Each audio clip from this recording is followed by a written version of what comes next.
Moi c'est Nicolas, je suis guide de pêche diplômé et je vous propose de m'accompagner au bord de l'eau. J'ai maintenant une bonne trentaine d'années de pêche à la carpe à mon actif. J'ai trempé mes lignes un peu partout en France et à l'étranger aussi, que ce soit du bord ou en bateau. Au fil du temps, j'ai acquis de l'expérience sur notre poisson favori et j'aimerais vraiment la partager avec vous.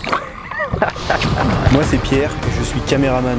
J'ai également pas mal d'années de pêche de la carpe dans les jambes et cette année, je vais suivre Nico partout dans ses pêches pour ne vous ramener que les plus belles images. Je vois que vous êtes bien installés, alors bienvenue à la pêche avec Nico. Bébé.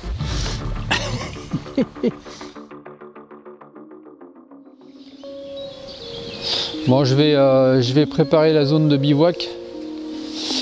J'emmène mon fidèle sécateur, mais bon, ça a l'air d'être quand même relativement propre, il n'y a pas grand chose à enlever. Après, quand je parle de déboiser, il faut y aller gentiment, hein, parce que y en a qui vont à la tronçonneuse quasiment, faut arrêter le délire. Hein. C'est comme ça qu'après on se fait embêter pour les secteurs de nuit. Quand on a déboisé la moitié de la forêt, c'est sûr que c'est difficile d'avoir de la crédibilité auprès des institutions pour demander d'autres secteurs de pêche de nuit, quoi.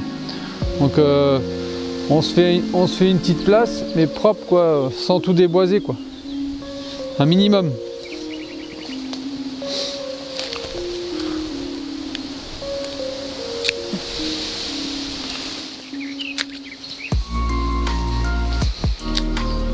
Bon, ben, ça me semble bien. Enlever les ronces là qui gênaient. On va installer le hamac. Alors pour installer son hamac, il faut faire attention aux branches qu'on choisit, quoi, aux arbres. Il faut que ce soit quand même solide. On vérifie si au-dessus il n'y a pas des branches mortes qui sont prêtes à tomber. Auquel cas ça pourrait être dangereux en cas de vent, que si la nuit, pendant votre sommeil, il vous tombe un tronc sur la figure, c'est embêtant. Ou si l'arbre où vous avez accroché votre hamac se casse, c'est aussi des réveils qui sont pas très agréables. Donc on vérifie tout ça. Là le système déjà, c'est au moins positionner les cordes à au moins 1,50 m au-dessus du sol. Sinon avec le hamac souvent vous allez toucher le parterre. Donc là les hamacs, les deux extrémités, elles sont équipées avec des mousquetons. Alors là celle-là elle est équipée d'un système qui permet de régler en fait la distance. Donc là je me suis arrangé pour qu'elle tombe à peu près à la même distance l'une de l'autre. Donc je vais prendre les deux en même temps. Voilà. Et ensuite on va voir s'il va falloir que je raccourcisse ou que j'augmente. Donc là je vois que je suis vraiment juste en distance, donc là ici on va réduire ça au maximum. On va se mettre là et puis je raccourcirai un peu là-bas.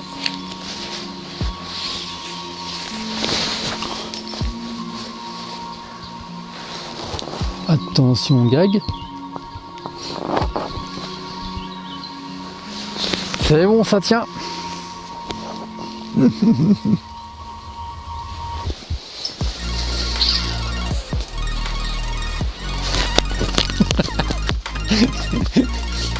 C'est peut-être un peu trop tendu. T'es tendu Natacha, t'es tendu. Bon, le hamac est en place. On va lui mettre un toit parce que là, à part m'abriter des moustiques grâce à la moustiquaire, s'il pleut, je vais être rincé. Ouais.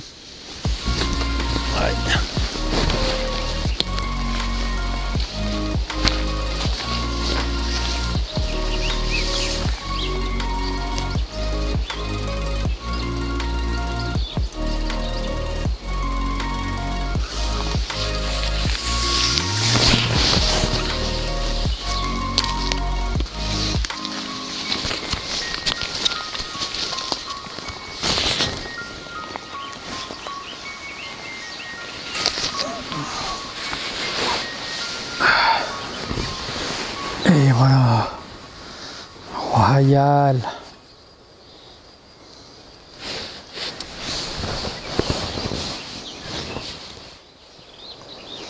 Alors quand il n'y a pas d'arbre, Parce que ça arrive, hein, il y a certains postes où il n'y a pas d'arbres. Il y a un petit tapis de sol là-dedans avec le sac de couchage, comme ça je peux me mettre par terre. Et vu que le sursac en Gore-Tex il est complètement imperméable, respirant, eh ben je prends pas l'eau. Je peux dormir par terre, à même le sol sans abri.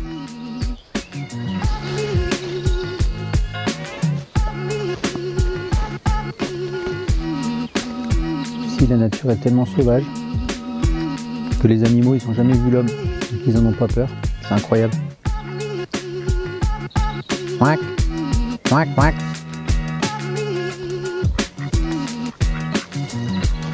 Allez, viens mon copain, on va faire un barbecue casual. Allez, viens. Bon, cette journée s'achève, première journée de pêche. Donc je vais dormir là cette nuit et puis demain je vais repartir sur un autre poste que j'ai préparé. En attendant, je vais casser une petite croûte. Voilà, je commence à faire faim. Bon, là j'ai pris une bouteille de gaz qui est un peu grosse. Alors, qu'est-ce qu'on va manger ce soir? Est-ce qu'on se ferait pas une purée de pommes de terre? Des pâtes à la bolo.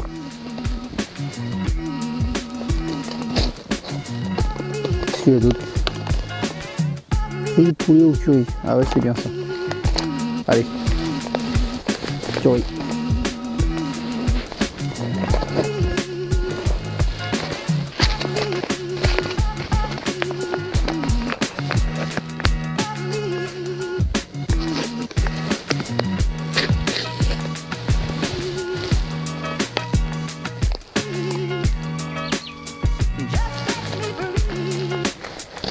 Ah d'accord. Ils sont vraiment bien faits. Il y a des graduations à l'intérieur du sachet. On verse l'eau dedans, on n'a même pas besoin de casserole. C'est formidable. À peu près 300 ml d'eau. Ouais, j'étais un peu généreux.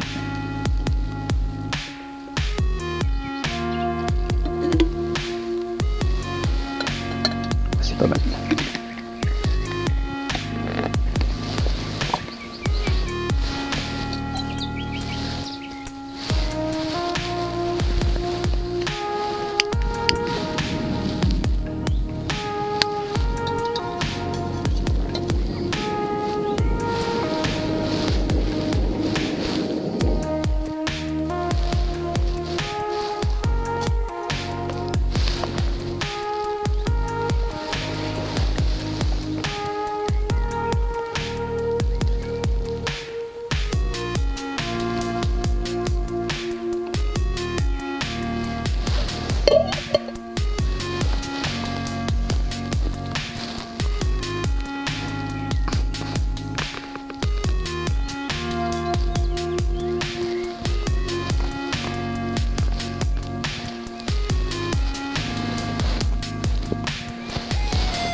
Attendre que l'eau réhydrate la nourriture.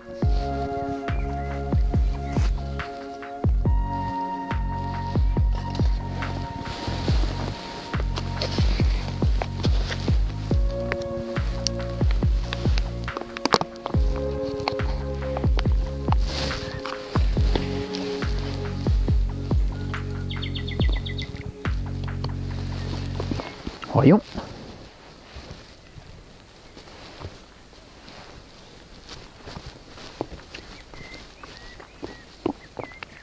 Pas mal. C'est pas mal. C'est encore bien chaud. Hein.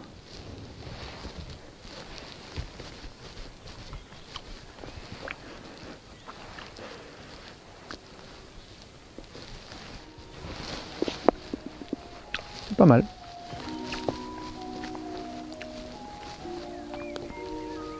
J'ai l'impression d'avoir bouffé une vieille merde de belette desséchée. Mais c'est pas grave, j'ai besoin de protéines et je dois manger, car cette nuit il va faire très froid. J'ai très froid dans ma tente. Je n'arrive pas à dormir. Tourne-le comme ça. Vivement que le soleil se lève et que je reparte. Bon, on a pris un bon petit repas. J'allais me mettre au lit parce que ça commence à tirer quand même. Je ne me couche pas trop tard. C'est demain matin, dès le lever du jour, je serai déjà prêt sur le nouveau poste. Et pour essayer de voir si l'amorçage que j'ai déjà mis en place répond mieux que celui que j'ai fait ici. Parce que là, c'est un peu trop maigre. Hein. Un départ dans la journée. Je pense que je suis pas au bon endroit. Il va falloir bouger. En attendant, au lit. Et super chaud. Hop. Tac.